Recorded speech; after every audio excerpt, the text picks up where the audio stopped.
Hello everyone, welcome to MRGS classes. আমি দেবব্রত। আশা করি সবাই ভালো আছো, সুস্থ আছো।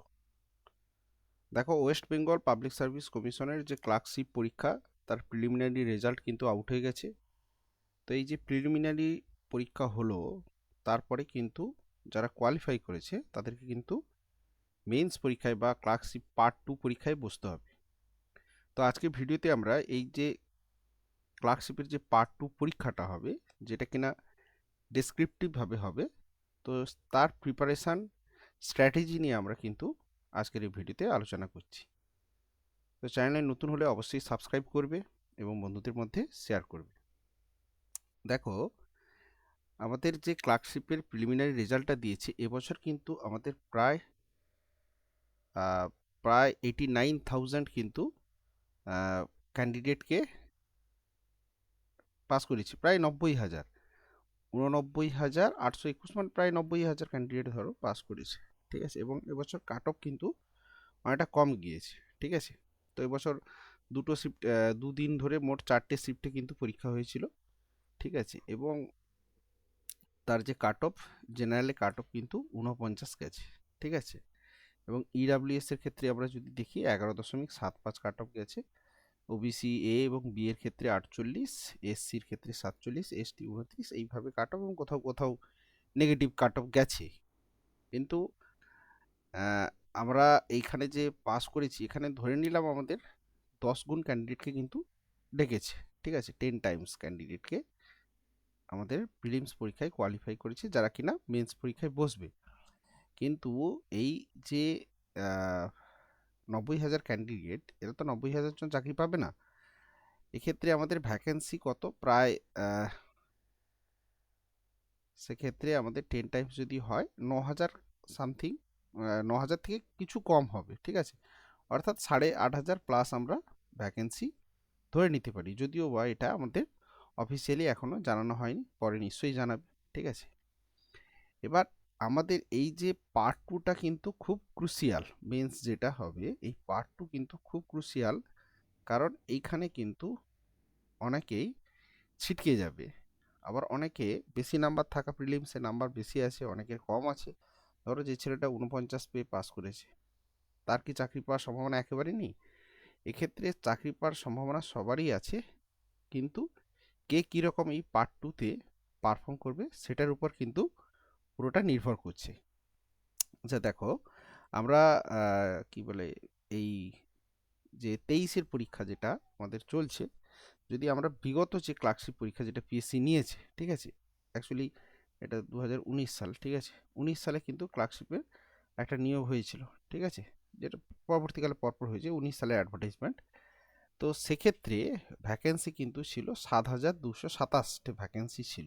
ঠিক আছে, এবার আমরা বলে রাখি, এর কিন্তু এই যে ক্লার্কশিপে আমরা যখন ফাইনাল সিলেকশন পাবো, এটা তো এর পরেও কিন্তু আমাদের একটা স্টেপ আছে, সেক্ষেত্রে টাইপিং দিতে হবে, সেটা আমরা আসছি। তো গতবারে যখন 7,227 ভ্যাকেন্সি ছিল, সেক্ষেত্রে প্রিলিমিনারি পাস করেছিল 66,000 এবং মেন্সে পাস করেছিল প্রায় 9,000 সামথিং।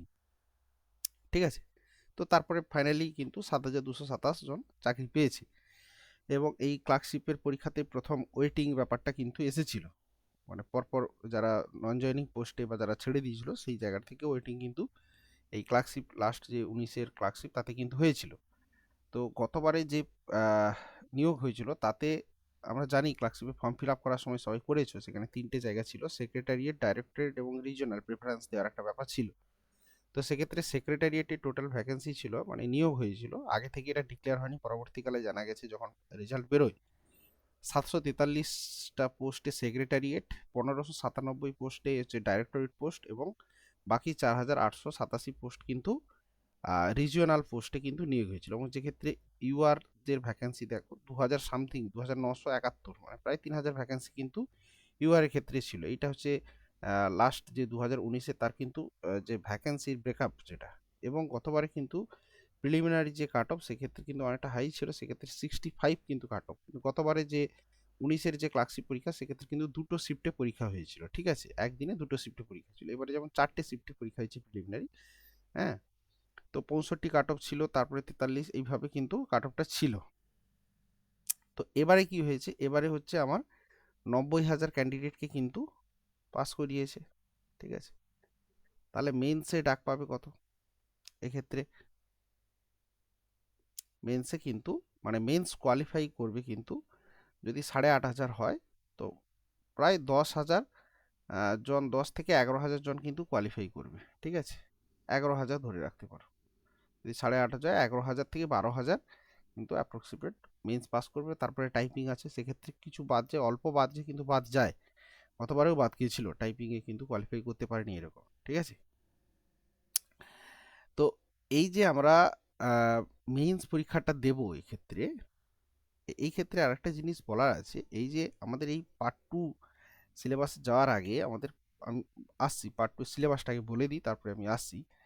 এই যে আমাদের পার্ট 2 এর পরীক্ষা হবে, এটা কিন্তু টোটাল 100 মার্কসের পরীক্ষা হবে, ঠিক আছে। এবং সময় কত থাকবে? 1 ঘন্টা। সময় কত থাকবে? সরি,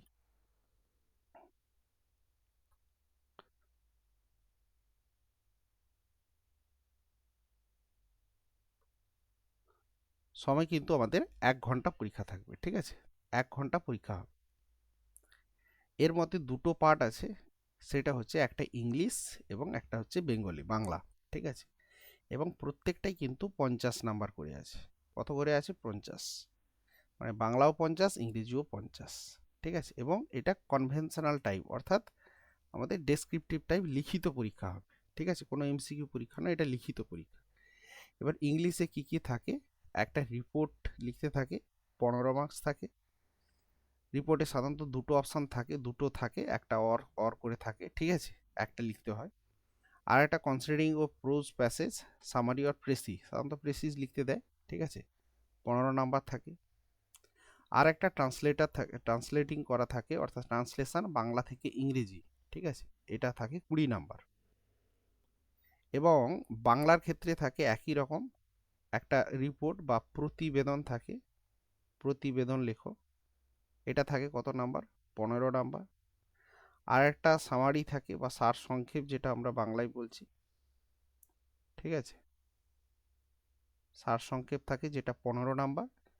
এবং আর একটা হচ্ছে বঙ্গানুবাদ, অর্থাৎ ইংরেজি থেকে আমাকে বাংলায় কনভার্ট করতে হবে, ট্রান্সলেশন করতে হবে, সেটা কিন্তু থাকে 20 নাম্বার, ঠিক আছে। তো এই হচ্ছে টোটাল 100 মার্কসের পরীক্ষা দিতে হবে। বারবার বলছি, 1 ঘন্টায় 6টা টপিক লিখতে হবে, পুরোটাই কিন্তু ডেসক্রিপটিভ। এবার এই ক্ষেত্রে আমাকে কোয়ালিফাই করতে হবে, আমার দরকার জব, সেক্ষেত্রে আমি কি করতে পারি?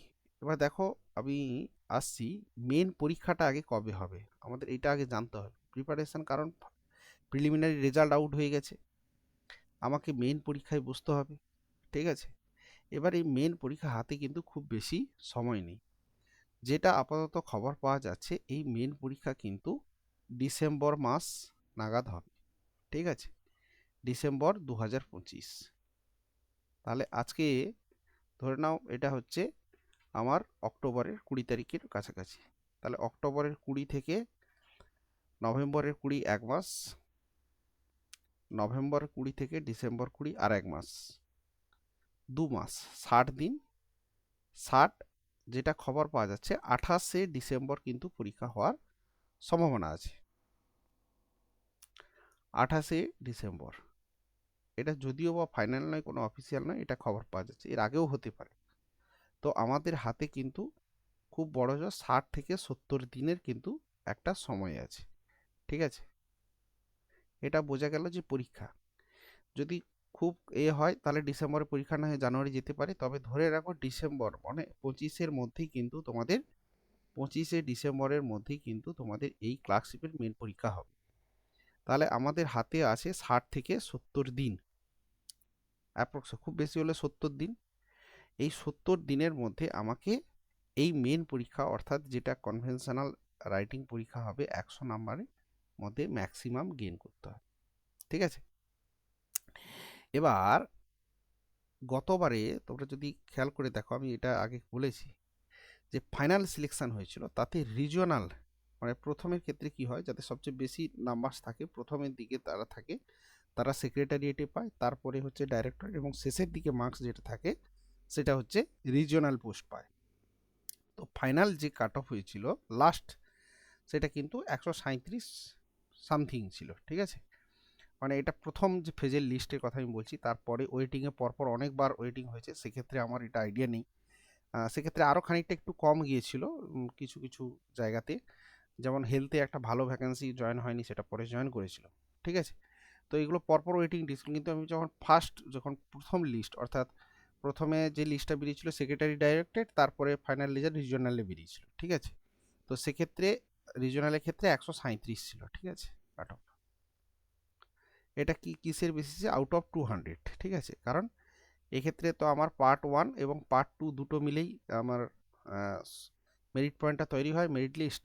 আর টাইপিংটা কোয়ালিফাইং নেচার থাকে, তার তো কোনো নাম্বার নেই। তো এই 200-র মধ্যে কিন্তু 137 গেছিল। এবার তোমরা স্বভাবতই এবছর খেয়াল করেছো যে আমার জেনারেলে গতবারে কি ছিল, 65 ছিল কাট অফ, 65 ছিল কাট অফ। তো এবছর কিন্তু সেটা দাঁড়িয়েছে 49-এ, কারণ এবছর হচ্ছে আমার ভ্যাকেন্সি বেশি, কোশ্চেন স্ট্যান্ডার্ডে একটা ব্যাপার আছে, তো কাট অফ 49। তাহলে সেক্ষেত্রে এবছর নিশ্চয়ই আর 137 কিন্তু কাট অফ, এবং যারা সেক্রেটারিয়েটে পেয়েছিল প্রায় 145 150 এরকম স্কোর ছিল, ঠিক আছে, ঠিক আছে। এবার এবছর কিন্তু আমি যেটা বলছি যে সেক্রেটারিয়েটে যারা পাবে, সেক্রেটারিয়েটের কথা বলছি, সেক্রেটারিয়েটে খুব বেশি হলে 130 প্লাসের কাছাকাছি থাকবে স্কোর, ঠিক আছে।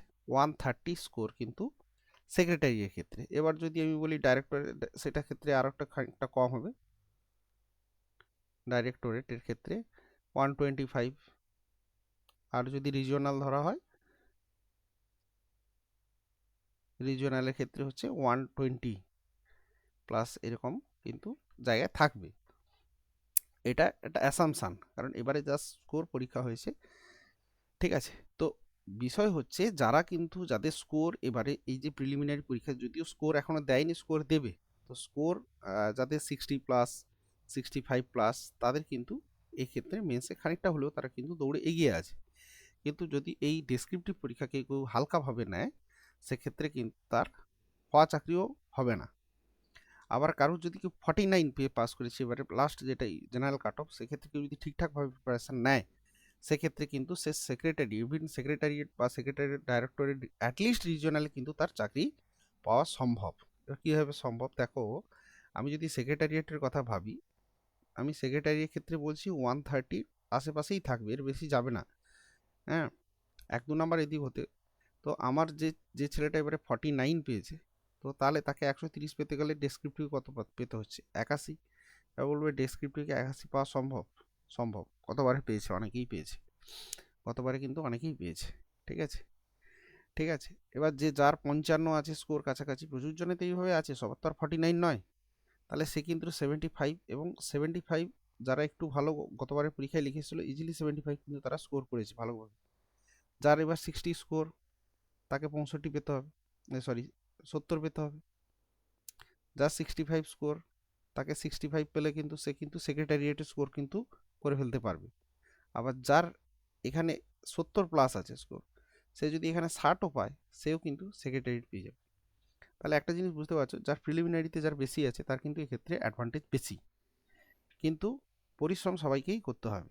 কিন্তু যার কম আছে প্রিলিমিনারিতে, তারও চাকরি পাওয়া সম্ভব যদি সেই 2 মাস খুব ভালোভাবে প্রিপারেশান করে। এবার আমি ধরো রিজিওনালের কথাটাই বলি, আমার আলটিমেট যদি একটা জব দরকার হয় রিজিওনালের ক্ষেত্রে, এই রিজিওনালের ক্ষেত্রে কি ব্যাপারটা হয়, রিজিওনালের ক্ষেত্রে আমি যদি 49 বলি, আমার 120 পেতে গেলে এখনও রিজিওনালে আমাকে কিন্তু যদি 70, 71 বা 72 পাই, সেক্ষেত্রে কিন্তু আমি রিজিওনালে 49 পেয়েও কিন্তু আমি চাকরি পেতে পারবো। আমি ইউআরের কথাটা আমি বলছি প্রথমে, বাকি ক্যাটাগরিগুলো একই রকমভাবেই হবে। বা যার 60 আছে, সে কিন্তু যদি 60 পায়, সেক্ষেত্রে কিন্তু সে জব পাবে। কেন হবে? আমি আমি লাস্ট টাইমের কথা বলি, গতবারে আমি ক্লার্কশিপে পেয়েছিলাম, তো আমার প্রিলিমিনারিতে স্কোর ছিল 78, ঠিক আছে। এবার মেইনসে ঠিক সেইভাবে প্রিপারেশান যেহেতু আমি ভালো করে নিইনি, কারণ তখন আমি প্রাইমারিতে জয়েন করে গেছি, তো সেক্ষেত্রে আমি জাস্ট মোটামুটি একটা পড়াশোনা করে গিয়েছিলাম, তো সেক্ষেত্রে মোটামুটি লিখে এসেছিলাম, কিন্তু 60 পেয়েছিলাম। অর্থাৎ 60 পাওয়া কিন্তু খুব একটা কঠিন ব্যাপার নয় যদি প্রিপারেশানটা নেওয়া যায়। তাহলে সেক্ষেত্রে আমি 138 পেয়েছিলাম, ফলত আমার রিজনালে হেলথি হয়েছিল। ঠিক আছে।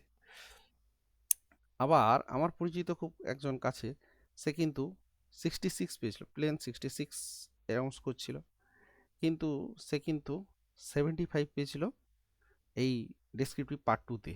ঠিক আছে। ফলত তার স্কোর দাঁড়িয়ে গিয়েছিল কত? 141।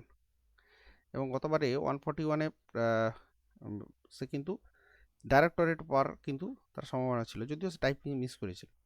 তো এরকম একটা ব্যাপার হয়। ঠিক আছে। প্রিপারেশান যদি এই 100 মার্কসের প্রিপারেশান যদি সঠিকভাবে নেওয়া যায় এবং প্র্যাকটিস করা যায়, সেক্ষেত্রে কিন্তু আমার চাকরি পাওয়াটা কিন্তু সম্ভব। এবার এক্ষেত্রে আমার এই যে প্রিপারেশান স্ট্র্যাটেজিটা আমি বলছি, স্ট্র্যাটেজিটা কি হওয়া উচিত? প্রথম যেটা কাজ হবে আমাদের, ঠিক আছে, এই যে ডেসক্রিপটিভে পেপারে 100 নাম্বার পেপারের ক্ষেত্রে আমার টোটাল কতগুলো জিনিস লিখতে হবে? 6খানা টপিক লিখতে হবে। কারণ বাংলায় 3টে আর ইংরেজিতে 3টে থাকবে। এই 3টের মধ্যে সবচেয়ে যেটা ক্রুশিয়াল, খুব গুরুত্বপূর্ণ, সেটা কিন্তু এই ট্রান্সলেশনের জায়গাটা। কেন ট্রান্সলেশনের জায়গাটা? কারণ ইংরেজি থেকে একটা বাংলা করতে হবে, আর একটা বাংলা থেকে ইংরেজিতে লিখতে হবে। এই দুটো মিলেই কিন্তু এখানে 40 নাম্বার আছে। ঠিক আছে, 40 নাম্বার। এবার গতবারে এই ব্যাপারটা কি হয়েছিল, ম্যাক্সিমাম জনের ক্ষেত্রে আমরা যেটা দেখেছি, গতবারে কিন্তু বাংলাতে সবাই বেশি নাম্বার পেয়েছিল, ইংরেজিতে তুলনামূলকভাবে কম পেয়েছিল। ঠিক আছে।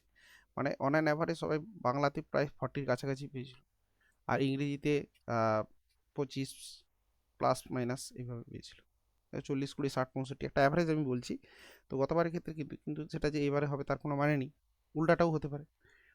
কিন্তু যেটা জিনিস হচ্ছে, আমাকে এই প্রথম কাজ হবে, প্রথম স্ট্র্যাটেজি, প্রথম চিন্তা ভাবনাই থাকবে 6টা টপিকের 6টা টপিকই লিখে আসতে হবে। এই 6টা টপিকই কিন্তু লিখতে হবে। যদি মনে করো যে আমি 5টা টপিক খুব ভালো করে লিখবো, হ্যাঁ, আর একটা মিস গেলেও চলবে, সেক্ষেত্রে কিন্তু তুমি ধরে নেবে তোমার চাকরি হবে না, একদম গ্যারেন্টি সহকারে। তোমাকে 6টা টপিকই লিখে আসতে হবে। তুমি ছোট লেখো, খুব সাধারণ ভাষায় লেখো, খুব জটিল, খুব আহামরি, হ্যাঁ, প্রচুর কঠিন ইংরেজিতে লিখতে হবে এমন কোনো মানে নেই, কঠিন বাংলা সাহিত্যিক বঙ্কিমচন্দ্রের ভাষায় লিখতে হবে এমন কোনো ব্যাপার নেই। সাধারণ বাংলায় শুধু গ্রামারটা যেন ঠিক থাকে, ছোট ছোট বাক্যে লিখে আসবে, 6টায় লিখতে হবে, 3টে ইংরেজি, 3টে যদি কি বলে বাংলার যে প্রতিবেদন সারাংশ এবং থাকে ট্রান্সলেশন, যেটা এটা যদি আমরা লিখে আসতে পারি, সেক্ষেত্রে কিন্তু আমাদের অ্যাটলিস্ট 60 থেকে 70 আমাদের ইজিলি তোলা যায়। ঠিক আছে, 60 থেকে 70। প্রথম কিন্তু এই জিনিসটা মাথায় ঢুকিয়ে নাও যে আমাদের প্র্যাকটিস হোক বা যেই জায়গাটাই থাকি না কেন, আমাদের কিন্তু 6টা টপিকই কিন্তু লিখতে হবে। এইটা কিন্তু প্রথম থেকে মাথায় একদম ঢুকিয়ে নাও। এবার দ্বিতীয় যেটা আছে, এই 6টা টপিক আমাকে তৈরি করতে হবে, তার মধ্যে যেটা সবচেয়ে বেশি জোর দিতে হবে কোন টপিকটাতে, সেটা হচ্ছে এই ট্রান্সলেশন। এবার ট্রান্সলেশন যখনই আমি জোর দিতে যাবো, ট্রান্সলেশনে যখনই জোর দিতে যাবো, সেক্ষেত্রে দুটো জায়গায় আমার গ্রামার পোর্শন দরকার ভালো করে জানা। ঠিক আছে, গ্রামার প্লাস গ্রামারের যে জায়গাটা টেন্স, এই জায়গাটা গতবারে কিন্তু অনেকেই ডুবিয়েছিল, যে আমাদের ট্রান্সলেশনটা পড়ছিল উসরি নদী দিয়ে, এক্ষেত্রে অনেকেই কিন্তু এই জায়গাটা ভুলভাল করেছে, তার টেন্সও ভুলভাল করেছিল, ফলত অনেকের কিন্তু ভালো পরীক্ষা দিয়েও কিন্তু সে কিন্তু ফাইনাল সিলেকশানে বা মেরিটে আসতে পারেনি। ঠিক আছে, এইটা। এবার এই যে তোমার 60 মিনিটে 6টা টপিক, তাহলে অ্যাভারেজ 6টায় 10 মিনিট করে, 10 মিনিট করে তো তুমি পাবে না, বড়জোর কত করে পাবে? 8 থেকে 9 মিনিট করে পাবে। ঠিক আছে, কেন? 8 থেকে 9 মিনিট করে তোমাকে অন অ্যান অ্যাভারেজ টাইম তুমি এক্ষেত্রে পাবে প্রত্যেকটা টপিকের জন্য, কারণ তোমার 1 মিনিট ভাবতেই একটা জিনিস চলে যাবে। ঠিক আছে, তো এই টাইম ম্যানেজমেন্টটা বাড়িতে প্রথম থেকে, এই যে 60 থেকে 70 দিন হাতে পাচ্ছ, সেক্ষেত্রে কিন্তু খুব এই টাইম ফ্রেমটাকে ধরে টাইম ম্যানেজমেন্টটা করে প্র্যাকটিস কিন্তু বাড়িতে করতে হবে। ঠিক আছে, না হলে কিন্তু তোমার কিন্তু খুব সমস্যা হবে। ঠিক আছে, এবার এই যে আমি আমি বারবার ট্রান্সলেশন, আর একটা জায়গা আছে, এই যে প্রেসির ক্ষেত্রে আমরা কী করে, আমি এর জন্য আলাদা দেবো, ভিডিও দেবো। প্রেসির ক্ষেত্রে কিন্তু দেখবে আমাকে কিন্তু একটা সুটেবল টাইটেল লিখতে হয়। এই টাইটেলে কিন্তু অনেকেই টাইটেলটা মিস করে দেয়। ঠিক আছে, এই টাইটেলের জন্য যদি আমার 15 নাম্বার থাকে, দেখা যাবে এখানে 3 থেকে 4 নাম্বার, তিন নাম্বার হয়তো আমার টাইটেলের ক্ষেত্রেই আছে। একটা প্রপার টাইটেল দেওয়ার জন্য, ঠিক আছে। সেক্ষেত্রে যদি আমি টাইটেল না দিই, পুরো জিনিসটা লিখে চলে এলাম, এবং এটা 1/3 লিখতে হয়, এবং টেক্সট থেকে ডাইরেক্ট কেটে লেখা যায় না। এই সামারি এবং এই প্রেসির মধ্যে কিন্তু এই ডিফারেন্সটা আছে।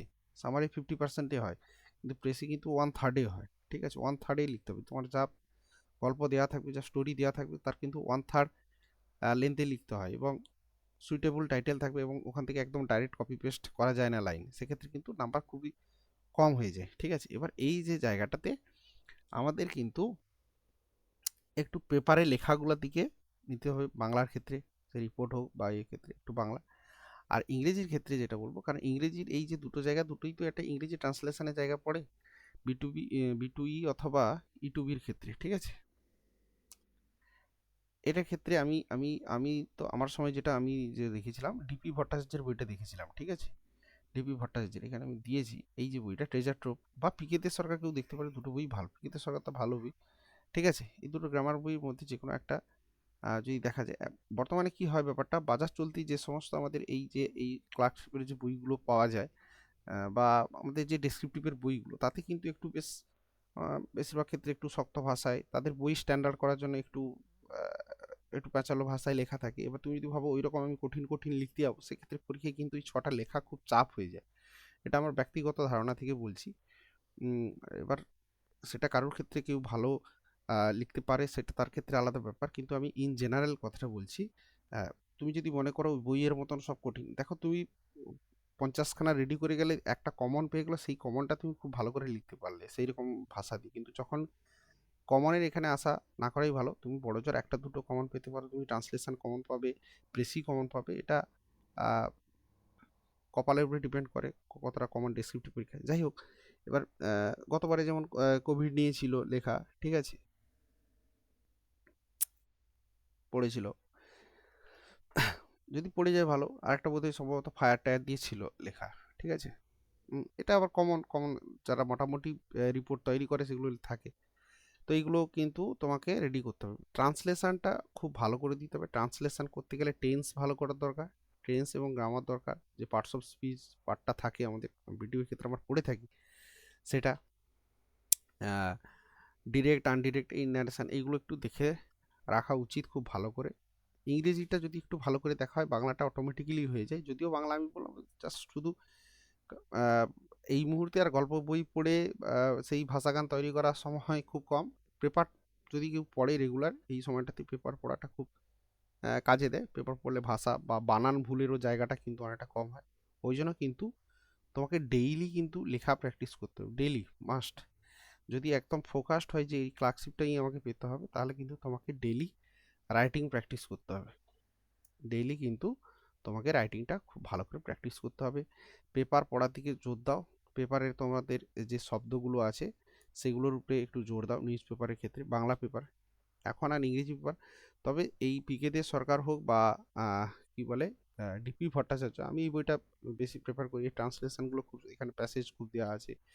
নতুন এখন করতে হবে না, যেগুলো করা আছে সেগুলোই যদি নিজে করে একটু দেখো, বা এখানে ফ্রেজের কিভাবে ইউজ হয় সেটা কিন্তু অনেকটা দেওয়া আছে, বেশ ভালো বইটা। এই বইটা থেকে ওটা। আর যদি বাংলার ক্ষেত্রে এই এই বইটা আমি খানিকটা একটু দেখেছিলাম, ঠিক আছে। ক্লাস 9-10-এর বই এগুলো তখন ছিল, সেই পুরনো বই যেগুলো, এইগুলো কিন্তু তোমাকে দেখতে হবে, ঠিক আছে। এইগুলো যদি আমরা করি একটু ভালো করে, ঠিক আছে। এবার যদি কেউ সময় পায়, ইংরেজি নিউজ পেপার যদি পড়তে পারো, টাইমস অফ ইন্ডিয়া পড়তে পারো, টেলিগ্রাফ পড়তে পারো, সেক্ষেত্রে অনেকে যদি না থাকে, সেক্ষেত্রে কিন্তু আমি বারবার বলছি তোমাদেরকে, খুব ছোট্ট সেন্টেন্সে লেখা প্র্যাকটিস করো, টেন্স ঠিক রাখো, এবং সহজ সরল ব্যাকরণ, সে বাংলা হোক ইংরেজি হোক, দিয়ে লেখাটা যেন পরিষ্কার পড়ে বোঝা যায়, ব্যাস এইভাবেই লেখো। ছোট বাক্যের সাহায্যে লেখা প্র্যাকটিস করো, দেখবে তোমার যা এক্সপেকটেশন নাম্বার হবে তার থেকে কিন্তু তুমি বেশি স্কোর করতে পারবে, ঠিক আছে। এবার কি হবে, আমাদের ক্লার্কশিপের স্কোর তো দিয়ে দেবে, সেক্ষেত্রে আমরা আরও বুঝতে পারবো পরিষ্কার যে কার কত হচ্ছে, কি ব্যাপারটা হচ্ছে, ঠিক আছে। এটা কিন্তু আমাদেরকে মাথায় রাখতে হবে, ঠিক আছে। প্রেসিটা সারসংক্ষেপটা এইটা প্রত্যেক দিন প্র্যাকটিস করতে হবে। রিপোর্ট, আর রিপোর্টের ক্ষেত্রে কিছু কারেন্ট টপিক রেডি করা ভালো, সেক্ষেত্রে আমাদের সুবিধা হয়। যদি কমন হয়ে যায় তাহলে তো ব্যাস সোনায় সোহাগা ব্যাপার একটা হয়ে যায়, ঠিক আছে। তো এইভাবে যদি আমরা প্র্যাকটিস করি তাহলে কিন্তু আমাদের কিন্তু এই মেন পরীক্ষা একটা ভালো স্কোর, মানে যদি প্রিলিমসে কমও থাকে সেক্ষেত্রে আমরা সেই জায়গাটাকে বিট করতে পারবো। ঠিক আছে, তাহলে এই 6টা প্রথম কথা মাথায় রাখতে হবে যে আমাকে 1 ঘন্টায় 6টা টপিক লিখতে হবে, এবং লিখবো আমি সঠিক করেই লিখবো, কম লিখবো কিন্তু সঠিক লিখবো। আমি একটা টপিক খুব বড় লিখে দিলাম, খুব বেশি লিখে দিলাম, বেশি ওয়ার্ডে দিয়ে সময় আমি কুলাতে পারলাম না, একটা টপিক ছাড়া হয়ে গেলো, সেটা যেন কখনোই না হয়। 6টা টপিক তোমাকে অ্যাট এনি কস্ট, এর আগেও এর আগে যে ক্লার্কশিপ হয়েছিল সেক্ষেত্রে আমাকে এক সিনিয়র দাদা এটাই বলেছিল যে 6টা টপিক লিখতেই হবে। তো এইটা প্রথম কথা। ঠিক আছে, আর যে জায়গাটা আমাকে বেশি করে গুরুত্ব দিতে হবে, ট্রান্সলেশনের জায়গাটাতে খুব গুরুত্বপূর্ণ। কারণ যেটা আমাদের বাংলা টু ইংলিশ দেয়, সেক্ষেত্রে যদি একটু সাধু ভাষার লেখা দিয়ে দেয়, উষ্ট্রী নদী সম্ভবত দিয়ে দিয়েছিল, তো এই ক্ষেত্রে আমি যদি টেন্সটাই না ধরতে পারি তাহলে কিন্তু খুব সমস্যা হয়ে যাবে। আমাকে বুঝতে হবে তো কোন টেন্সে দেওয়া আছে। যদি আমি গোটা ট্রান্সলেশনটাই লিখলাম, টেন্সটা ভুল লিখে দিই, তাহলে সেক্ষেত্রে কিন্তু আমার পুরো লেখাটাই পুরো পুরো আমি জিরো পেয়ে যাবো এখানে।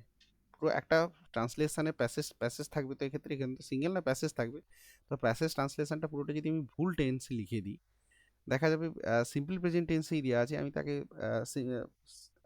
প্রেজেন্ট পারফেক্টে লিখে দিলাম, তাহলে সে পুরোটাই ভুল হয়ে যাবে। বা কন্টিনিউয়াসলি লিখে দিলাম, মোটামুটি আমাকে এইটা কিন্তু দেখে বুঝতে হবে। তো সেক্ষেত্রে ডিপি ভট্টাচার্য বা পিকে দে সরকার প্রচুর ট্রান্সলেশন করা আছে, সেগুলো কিন্তু দেখা যেতে পারে। ঠিক আছে, এবং সিঙ্গেল ট্রান্সলেশন প্রচুর দেওয়া আছে ডিপি ভট্টাচার্যের বইতে, সেগুলো কিন্তু প্র্যাকটিস করতে। এবার ট্রান্সলেশন প্রচুর থাকলে কী হচ্ছে, এইখানে আমরা কিন্তু বাংলাটা লিখতে পারবো। আর বাংলার ক্ষেত্রে আমি সিম্পল পেপারটা খুব ভালো করে পড়ো, প্রতিবেদন বিশেষ করে যে সম্পাদকীয়টা থাকে সেইগুলো পড়ো, কারেন্ট ইস্যু যেগুলো থাকে। ঠিক আছে, আর প্রেসির ক্ষেত্রে কিন্তু সবসময় লিখতে হবে, প্রেসিটা প্রিসাইজ হবে, 1/3 যা থাকবে কাউন্ট করে নেবে একটা সেন্টেন্সে, তাহলে কতগুলো সেন্টেন্স দেওয়া আছে তাহলে বুঝতে পেরে যাবো। তো সেক্ষেত্রে 1/3 লিখতে হবে, তার টাইটেলটা আমি যেন কখনো না ভুল, অনেকেই কী করে বলে আগে লিখে দিই শেষে টাইটেল লিখবো, তো সেক্ষেত্রে আমাদের ভুল হয়ে যায়। আমাদের যে ভাবনাটা হবে ভাবতে হবে, সেক্ষেত্রে কিন্তু আমাদের এটা করতে হবে। ঠিক আছে, তো এভাবে যদি আমরা প্রিপারেশনটা বাড়িতে প্র্যাকটিস করি, মূল কথা প্রচুর লিখতে হবে, প্রচুর প্র্যাকটিস করতে হবে, পড়তে হবে। ঠিক আছে, কিছু কমন টপিক যেগুলো হয় যদি আমরা ভালো রেডি থাকে, সেটা যদি রেডি রাখতে পারি, এক কথায় মুখস্থ যদি থাকে, যদি একদম হুবহু পেয়ে যাও তাহলে তো কপাল খুব ভালো। এবং অনেকের হয়ে যায় 6টার মধ্যে 2-3টে, গতবারে তো 2-3টে করে অনেকে কমন ছিল। ঠিক আছে, আমি কমনের জায়গায় দেখছি না, আমাকে জিনিসটাকে তৈরি করতে হবে, আমি যেন পুরোটাই, আমি যদি পুরোটাই আননোন পরে যেন আমি লিখে আসতে পারি, আমাকে যেন ছেড়ে না আসতে হয়, লিখতে পারি। তো সেক্ষেত্রে গ্রামারে যদি কারোর কোনো অসুবিধা থাকে, সেই গ্রামারটা কিন্তু আগে কিন্তু টেন্স, পার্টস অফ স্পিচ, এইগুলো ধারণা কিন্তু একটু ক্লিয়ার করে নিতে হবে যদি কম থাকে। সবারই কম বেশি জানা আছে, যদি এই মুহূর্তে যদিও মনে হচ্ছে যে আমার কম আছে, বিশেষত টেন্স, এই জায়গাগুলো কিন্তু আমাদের খুব ক্লিয়ার রাখতে হবে, তাহলে দেখবে কিন্তু এই পরীক্ষা, মেন পরীক্ষা সুন্দরভাবে লিখে আসতে পারবে এবং পরিষ্কারভাবে, এবং লেখার মধ্যে যেন কোনো রকম না ভুলভাল হয়, কাটাকাটি হয়, এই জায়গাগুলো যতটুকু লিখবো নিখুঁত লিখবো, পরিষ্কার লিখবো, আমার হাতের লেখা যেমন তাই তেমনই থাকবে, সেক্ষেত্রে সেটা তো আমি আর চেঞ্জ করতে পারবো না। ঠিক আছে, কিন্তু আমি যেটুকু লিখবো যেন আমার যেইভাবেই লিখি না কেন সেইটা আমার যেন পরিষ্কার পরিচ্ছন্নভাবে লেখা থাকে, কম থাকে, সিম্পল টেন্সে, বারবার বলছি। খুব যে পারে সে লিখবে আলাদাভাবে গুছিয়ে অলংকার করে, কিন্তু যদি কারোর এই লেখার দক্ষতা কম থাকে, সেক্ষেত্রে আমি বলবো এখন এই 2 মাস, 3.5 দিন, 70 দিন ছোট সেন্টেন্সে লেখা প্র্যাকটিস করো, সিম্পল টেন্স, সিম্পল বাক্য, যেটা একদম সহজ ইংরেজি বা সহজ বাংলা দিয়ে লেখো, শুধু গ্রামারটা যেন, কনস্ট্রাকশনটা যেন ঠিক থাকে, তাহলে কিন্তু হবে। ঠিক আছে, তো এইভাবে করো। আমি এরপরে ইংরেজি বা বাংলার ক্ষেত্রে কিভাবে হয় সেটা আমি আরও ডিটেলসে বলবো। ঠিক আছে, তো এইটা ছিল আজকের যে ক্লার্কশিপের পরীক্ষা তার প্রিপারেশান বা কীভাবে শুরু করবে। খুব ভালোভাবে প্রিপারেশান নাও, তাহলে কিন্তু হবে। ঠিক আছে, এই পর্যন্তই, দেখা হবে পরের ভিডিওতে। চ্যানেলে অবশ্যই সাবস্ক্রাইব করবে। ঠিক আছে, বন্ধুদের মধ্যে শেয়ার করবে, পরবর্তী ভিডিও কিন্তু আসছে। ঠিক আছে, টাটা।